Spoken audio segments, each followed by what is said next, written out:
So there are a few areas of personal branding that I want to touch on first. The first one is niching. So it's really important to have a very well-defined niche when you are first entering the field as a freelance medical writer. It does help you stand out. It does help you become more memorable. And it really helps you overcome imposter syndrome as well, because you know what you represent, you know what you do, and you don't feel like you have to do everything anymore. You can just focus on this one particular area and read about it, practice it, do that, put that out into the world. And it really helps to reduce the overwhelm of breaking into the field.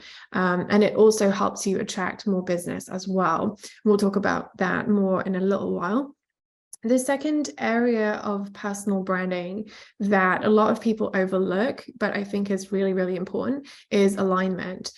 You have to be in alignment with the business and the brand that you are creating. You can't have a personal brand that isn't actually reflective of who you are as a person.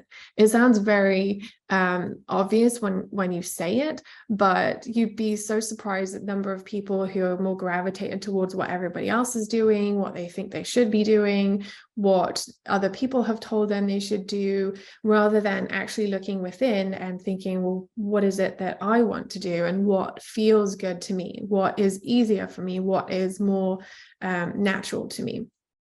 And the third aspect of personal branding to keep in mind is your online presence. So it's one thing to have a really great personal brand and a really strong niche and feeling good about your business. But if you're not actually showing up online and talking about your company and the services that you offer, or the bigger picture of your brand, because we are not just our businesses, we are, individuals who clients would work with, then nobody's going to hire you. So you really need to think about the online presence aspect of things as well. So we'll go into each of these a little more detail. On the niching side, it can take people a while to figure out what they want their niche to be. And so this visual can help with that way of thinking a little bit.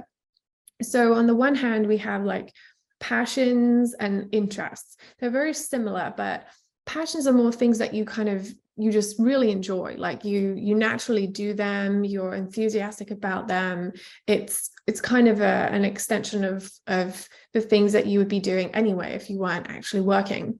Whereas interests are things that you want to do, you feel pulled to do, that you could do for a long time and not get sick of. So you need to think about kind of both sides of that. And then on top of that, you need to take into account your prior experiences. So it needs to be a fusion of all of these things. You can't just look at your experiences and say, well, I studied immunology, therefore I have to specialize in immunology. Because if you don't want to do that, you're going to have a really hard time with the alignment part of your brand. You're not going to actually be attracting the right kinds of clients or the right kinds of projects. Whereas if you focus purely on something that interests you, but you don't have any knowledge or experience in that area at all, it's going to be much more difficult to promote yourself and to show people that you have the skills and the knowledge and the ability to carry out that work. So you want it to be a fusion of all of these things to then form your story, your messaging. In terms of the alignment, there's 3 areas of that I would say are important to consider in this order. The first one is self-awareness. So you really have to know yourself very, very, very well. You have to actually think with a clear mind and an objective mindset about what makes you special, what actually makes you different from other people. We all have strengths.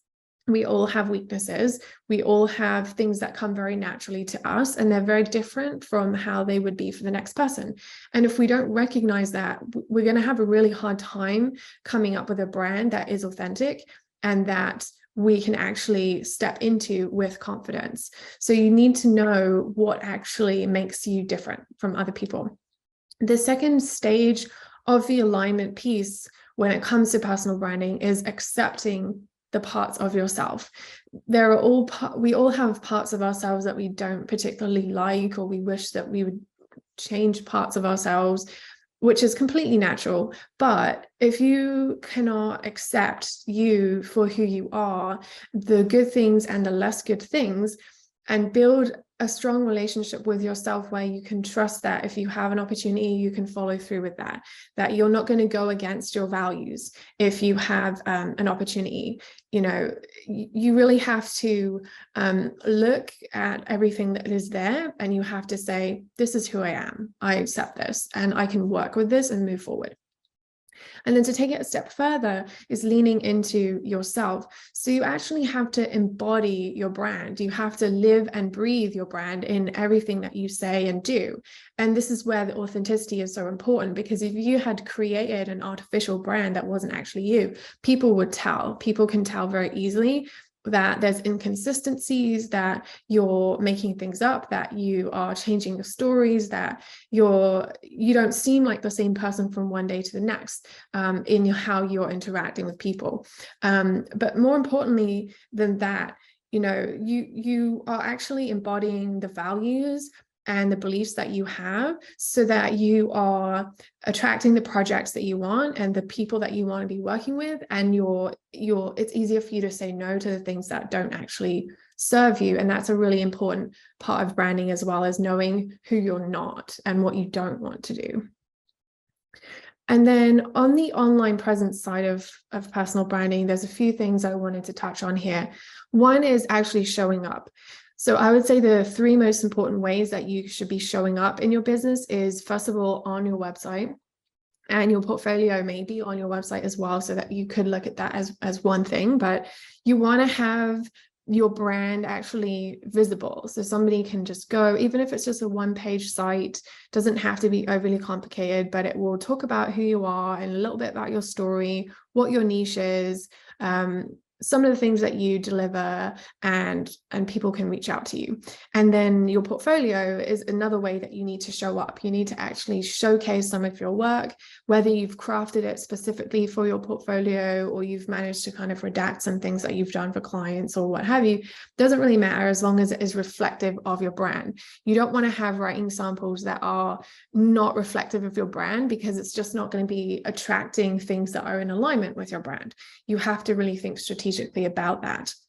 And the other place where you should show up, as Anand touched on earlier, is on LinkedIn, specifically your profile. We've already talked about the commenting side of things and the engagement, but your profile itself is a reflection of your brand, and it has to be consistent with who you are, what you do, your niche, and all the things that we talked about earlier.